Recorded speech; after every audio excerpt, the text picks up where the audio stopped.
Hello, this video is about exposure therapy, or the principle and the idea that if you're afraid of something or something makes you feel uncomfortable, that if you just face it over and over again in the right way, eventually you can feel okay with it, and that will work to tackle that anxiety for the long term. The analogy we might use, or the example we might use, could be a fear, so a phobia of heights maybe. Actually, what we would do is just help somebody gradually face heights. Halfway up a ladder, go and do that, repeat until that becomes okay. Then you can move up a bit, repeat. But it also works with stuff like leaving things unfinished. If that makes you feel uncomfortable, we can practice that and we can face that, and eventually it becomes tolerable.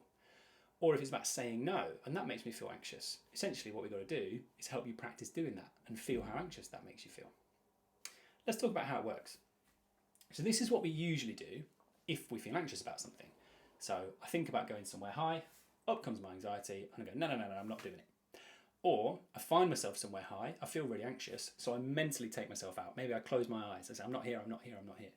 Takes me out of it. If it's about leaving things unfinished, I feel uncomfortable, it's unfinished, so I'll fix it. I'll finish it and then I'll feel better. If it's about saying no, I'm worried about saying no, so I'll say yes. It fixes the problem, it makes me feel better in the short term. So that's why we keep doing it. The problem becomes that it works in the short term, but the next time I'm faced with the same problem, I get the same level of anxiety. That never changes. And I have to do the same thing again. So I'm stuck in this cycle and I never break out of it. With exposure therapy, what we ask you to do is go and do the thing. So if it's heights, I'll go up halfway up the ladder, but I'm not allowed to close my eyes. I've just got to feel how scary that is. If I'm saying no, I've got to say no, and then I've got to sit there and feel how uncomfortable I feel. If it's about leaving things unfinished, I've got to look at the unfinished thing and feel how uncomfortable that makes me feel.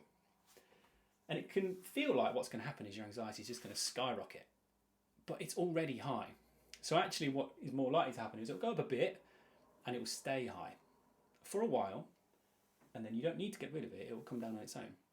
It's a physiological response where your brain is going, hold on, there's danger here, and what you're showing your brain, your subconscious brain, is we're not going to die. And the only way we can show it that is by doing it and not dying. So I look at the thing that makes me uncomfortable, I feel anxious for a while, and it tapers off. And then we repeat it. Repeat. The first 2 or 3 times it's going to be pretty high, but it actually starts to change pretty quickly. This can be anywhere from 10 minutes to maybe 25. Usually it's quite quick. And the more you repeat it, the quicker that it starts to come down, until eventually we might not get to a point where it's totally comfortable, but we get to a point where the anxiety it causes me isn't enough to stop me doing it. That is the idea.